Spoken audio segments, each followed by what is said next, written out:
हो रही है और एसआईआर का संसद में भी विरोध हो रहा है, बंगाल में तो विरोध हो ही रहा है। समझ में नहीं आता है। बिहार में एसआईआर हुआ, अब सबने देखा कि एसआईआर हुआ, चुनाव परिणाम भी देखा, चुनाव व्यवस्था भी देखा कि एक बूथ पर भी रीपोल नहीं हुआ। तो एसआईआर कोई पहली बार नहीं हो रहा है। एसआईआर को क्यों लोग हवा मचा दिया है? वो एक व्यवहारिक संवैधानिक व्यवस्था में होते रहा है। शुद्धिकरण, यही है एसआईआर। क्या शुद्धिकरण नहीं हो? चुनाव के जितने वोटर लिस्ट होते हैं, कौन मर गया, कौन जिया, कौन गांव छोड़ दिया, घर छोड़ दिया, ये होनी चाहिए। इसको पॉजिटिव रूप में जो खामियां हो उसको निकाल करके उसका सुधार करवाना चाहिए, न कि एसआईआर का विरोध करना चाहिए। लेकिन ये कह रहे हैं कि पहले बिहार में चुनाव था तो वहां पर एसआईआर थोप दिया गया, अब हमारे यहाँ जबरदस्ती वोट काटे जा रहे हैं। तमिलनाडु के भी लोग कह रहे हैं और ये बंगाल के भी एमपी। भाई, जबरदस्ती वोट कौन काटेगा? बंगाल में अधिक कर्मचारी किसका? बंगाल सरकार का। चुनाव आयोग के पास में कोई हैंड होता है कि वोट काट लेते हैं? हमें तो चाहिए भारतीय होने का सबूत। चुनाव आयोग को और कुछ नहीं चाहिए। वोट वही देगा जो भारतीय होगा। और करवा कौन रहा है? बंगाल के कर्मचारी, तमिलनाडु के कर्मचारी।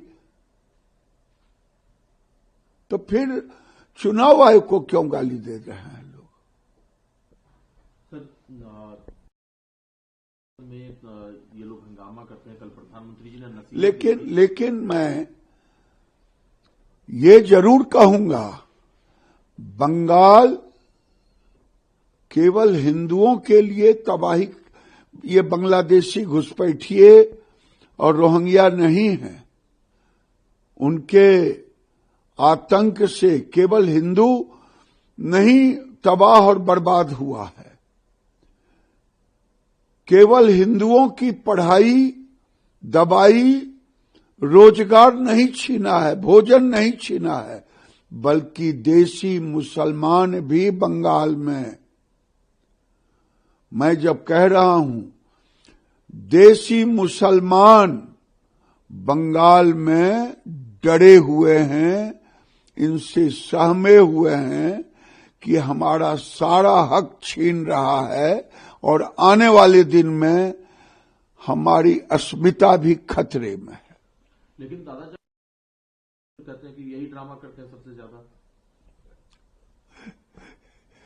प्रश्न ये है कि ये बात जो बोल रहे हैं सबसे नौजवान वयोवृद्ध नेता हैं, और वयोवृद्ध नेता राष्ट्रीय अध्यक्ष है। लेकिन दुर्भाग्य है, राष्ट्रीय अध्यक्ष की गरिमा को भी तार तार कर रहे हैं।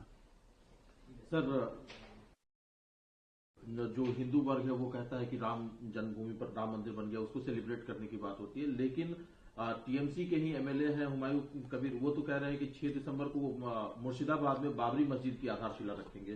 देखिए, भारत की पहचान सनातन से, और सनातन की पहचान प्रभु श्री राम से।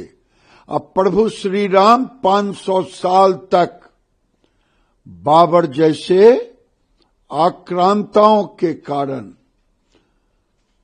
प्रभु श्री राम टेंट में रहे इन कांग्रेसियों के कारण। आज 6 दिसंबर को भारत का शौर्य दिवस है। उसे शौर्य दिवस में हर भारतीय को मनाना है और भारत का हर व्यक्ति प्रभु श्री राम का ही वंशज है।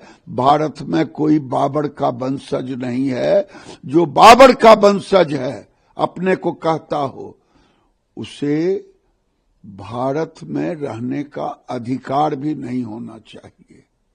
एक और ऐसे स्थल है जहां पर की विवाद है, बनारस में ज्ञानवापी मस्जिद और मथुरा में श्री कृष्ण जन्मभूमि। आर्कियोलॉजिकल सर्वे ऑफ इंडिया के पूर्व अध्यक्ष हैं के मोहम्मद, उन्होंने कहा है कि मुसलमानों को ये दो जगह अपने आप हिंदुओं को सौंप देनी चाहिए ताकि ये विवाद खत्म हो जाए, क्योंकि ये दोनों जगह हमारे लिए जैसे मक्का मदीना है वैसे ही उनके लिए है, तो ये विवाद समाप्त हो जाए इसके बाद। मुझे लगता है मोहम्मद साहेब जो आर्कियोलॉजी के, वो अयोध्या वाले में भी वो थे और वो सारी चीज जानते हैं कि अयोध्या, मथुरा, काशी की स्थिति क्या है। उन्होंने जो कहा है ये तो कांग्रेसियों ने विवाद जानबूझ के खड़ा किया, नहीं तो आजादी के तुरंत बाद सारे आक्रांताओं के चिन्ह को मिटा देने की जरूरत थी। सारे आक्रांताओं के चिन्ह को मिटा देने की जरूरत थी। पता नहीं कांग्रेस ने जानबूझ करके माहौल को खराब करके ये चिन्ह को रखा।